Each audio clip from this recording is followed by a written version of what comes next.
G'day guys, welcome back to True Eagle. I'm going to do another draft focus video this time. I'm going to do a style of video that I can't really apply to true footy at all.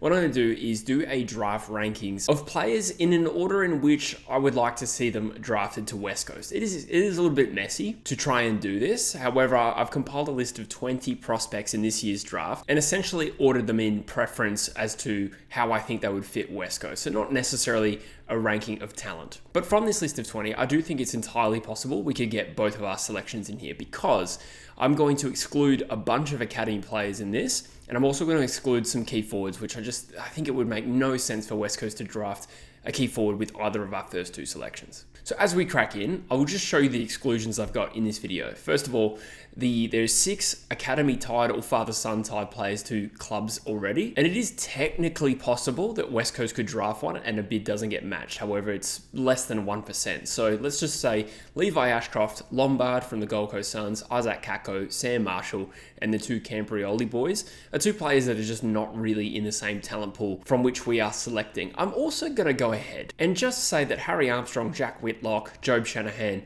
and Jonty Fall are 4 players that I think probably will get taken in the top 25 of this year's draft at this stage, at least the top 30, but would just really make no sense for West Coast in terms of making them targets. So I could have added them to the list, but I probably would have just put them at the bottom anyway, and it just makes more sense to exclude them. So looking at that is 10 players that I've just excluded, and I'm going to give you 20 further players, which means the total talent pool there is 30. So in theory, with picks 12 and 26, we have a good chance of picking up 2 players from this top 20, and I've done my best to ranking in order. It is, of course, my opinion, and I want to make it clear, I've never really tried to position myself at all as a draft expert. I am positioning myself as a very engaged Eagles fan who has followed the draft for a number of years. So these are just my opinions. By all means, let me know in the comments where your opinion and my opinion differ. So like I said, this will be with a West Coast Eagles flavor, looking at what West Coast need and what they really don't, and ranking players in order of their suitability for us, not so much their talent. For anyone unaware, I do True Footy, a general AFL channel where I still will make draft content. I'm actually considering a new series. Well, I say new, I kind of did it last year where I do individual videos for each draft prospect. And I'm thinking,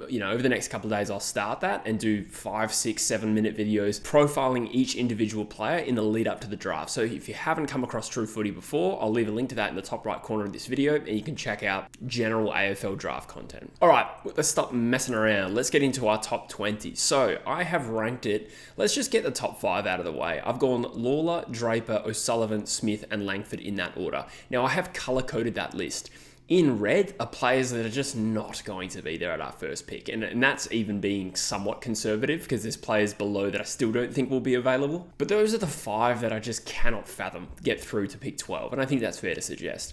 I've ordered them in that order. That is the way I like them. I do like Lawler as pick 1. Like if it was West Coast with pick 1, that would be my preference. I think he's got great upside, a really talented footballer. He should go pick 1 in my opinion. Sid Draper over Foss. I mean, I think Draper probably just put together a little bit more better form this year. More better form? The way he ended the year in the sandfall, I think he's pretty much a low risk of being a bust. Same thing with Foss, to be honest. I don't think he's going to be a bust, but obviously the injuries this year kind of curtailed his production. I just would probably put Draper ahead of him. But Finn could easily be the better player because I think between him and Jagger Smith and Draper, of course, the talent there is very even. If we're looking from a West Coast point of view, I just think the lack of hurt factor there for Smith might be what holds him back, but honestly, it would be hard to split all 3 of those players. Langford is another one I like. Again, he's really shot out of contention for pick 12, I would have thought, unless something crazy happens. I mean, there are so many different variables about how the top 11 picks can go down.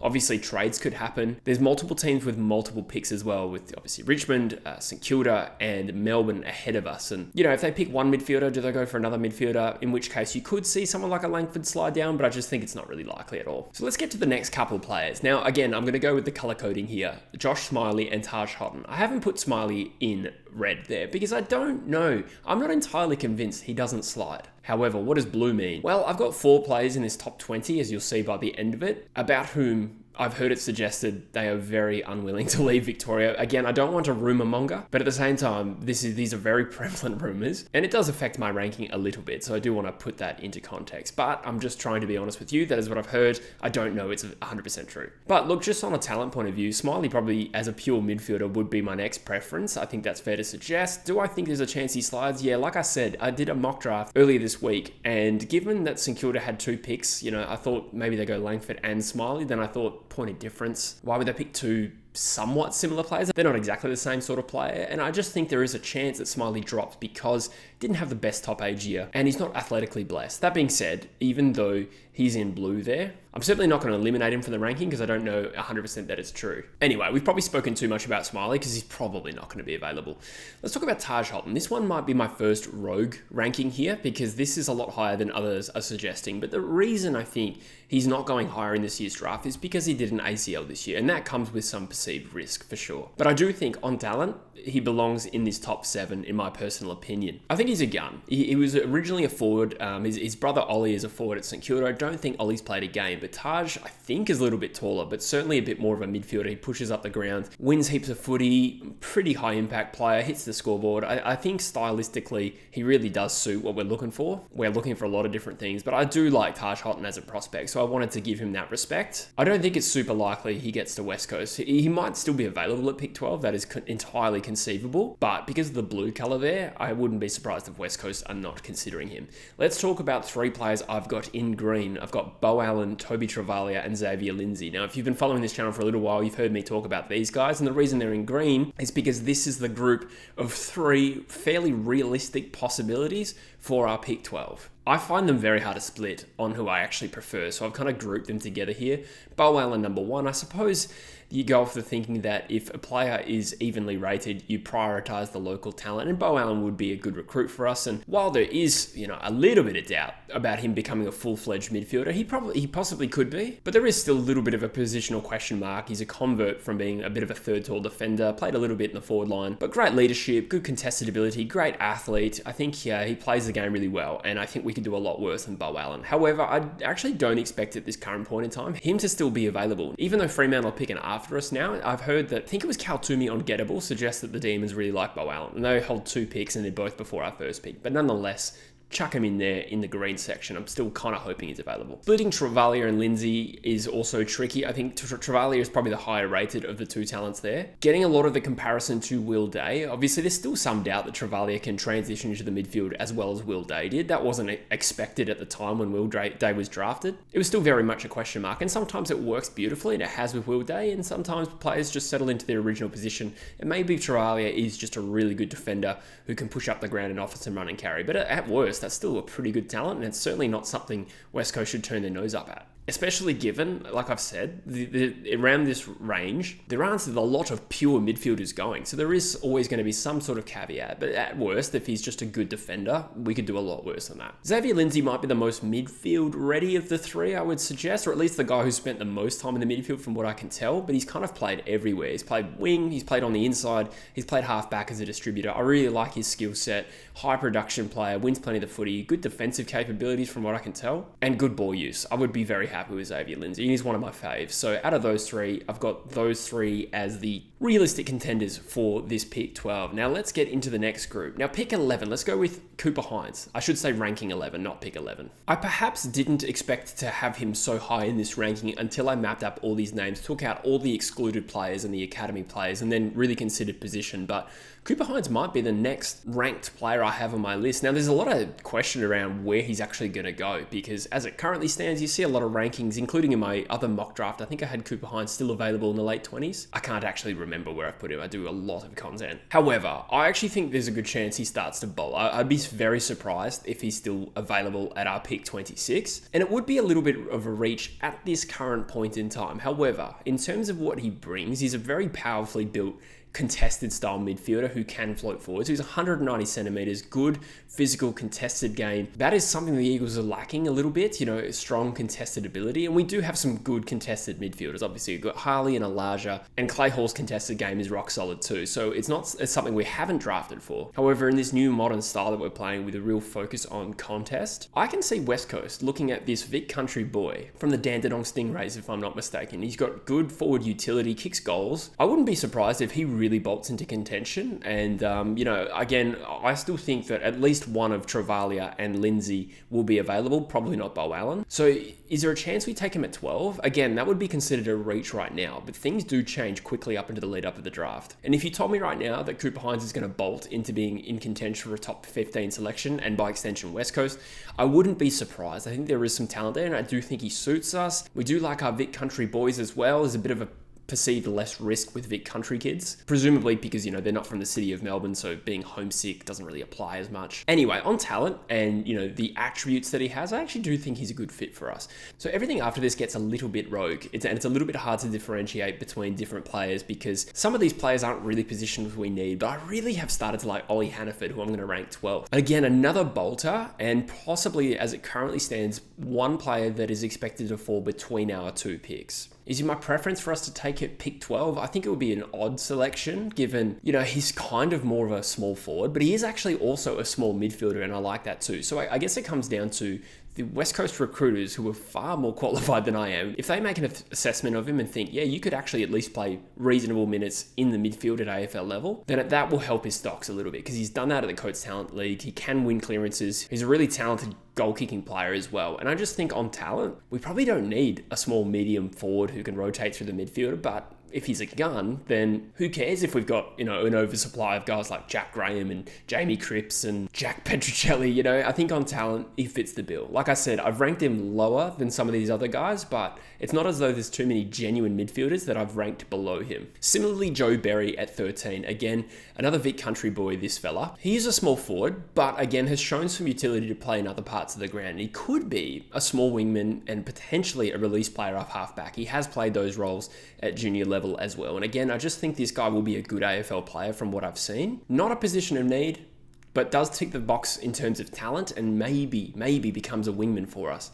That being said, the big caveat on that is he's just not going to be there at 26, and it would be an odd selection if we take Berry over some of the guys that I mentioned before. Like if we take him over Travalia or Lindsay, that would be a real head scratcher. But there is always the possibility that it's hard to foresee exactly that we trade back into the draft and get a pick around the range to take Berry. And if we've already taken a Xavier Lindsay or a Travalia or a Bo Allen, then Joe Berry on top of that would be nice. So I'll stand by that ranking because I think he's a very good talent, albeit, again, not really a midfielder. Let's talk about Alexander Toro, who I've got at 14. He's a hard one to place here because we'd almost certainly have to use pick 12 to get him, and I don't even expect him to be there. But he drops in ranking because we probably don't want to spend our first pick on a tall defender. He's high talent, and I saw at the age, they've ranked him top 3, and some teams are considering him as a top 5 pick. Then I put him as a top 5 pick in my mock draft on True Footy, and I think people didn't like that. However, I do think he will go fairly early in the draft. Now, let's just say, unexpectedly, he's there at 12, and we take him. Like I said, I'd probably rank all the other guys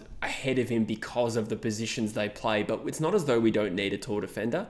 On the other hand, he's more of a 193 centimeter, slightly undersized intercepting defender, so not really a true key position back anyway. He could grow. Like if he grows to 197 or 198, then that's a different story. But there is some risk, and I just don't know if it's suitable for us. That being said, I haven't eliminated entirely, like I've eliminated a Harry Armstrong, because that would be weird. Toru, at least on talent, looks like a really good player, but ranking him in terms of preference here for West Coast is tricky. He's not a player I'd be prioritizing, but he could be a gun defender, and it's not as though we don't need that. Tough one to place, but that's where I've done it. Then I got a couple of midfield players from Vic Metro, and I've got them both in blue in Tom Gross and Murphy Reid. So again, light blue indicates some sort of belief out there that they don't want to leave Victoria. However, on talent and position, they make sense. Tom Gross is a pretty physical inside mid, a little bit undersized, but so is Lachie Neale. In fact, Lachie Neale's, I think, considerably shorter than Tom Gross. Plays a little bit of forward, hits the scoreboard too. So again, not something that we don't need, but not so much of a gun talent that I would prefer to take him at 12 over a Toru. I know that's kind of odd logic, but I suppose that's the separation for me. Toro is talented enough to go ahead of this group, but again, is there a possibility he's there at 26? I don't think it's out of the question, but probably less likely than likely at this stage. Murphy Reed's an interesting one. I had him sliding in my mock draft. Again, like I said, I'm going off a little bit of what I've heard about recruiters saying that they don't see him as a midfielder at the next level. Is he a goal-kicking, high-production, ball-winning forward? I mean, we still need that. We still need a high half forward, even if he's not going to be there playing at the coalface at every single centre bounce. But again, the light blue colour there indicates some homesickness queries. But again, I think he's talented enough to be a decent AFL player. Definitely not someone I'd consider at 12, but if he slid to 26, yeah, I'd probably consider it. I'm just going to drop all the last 4 players here, rounding out my top 20. So we've got Hamish Davis, again, a little bit of a hard one to place. I talked about him in recent videos. I also had him at pick 30 in my latest mock draft to the West Coast Eagles. So a bit of a forward midfielder.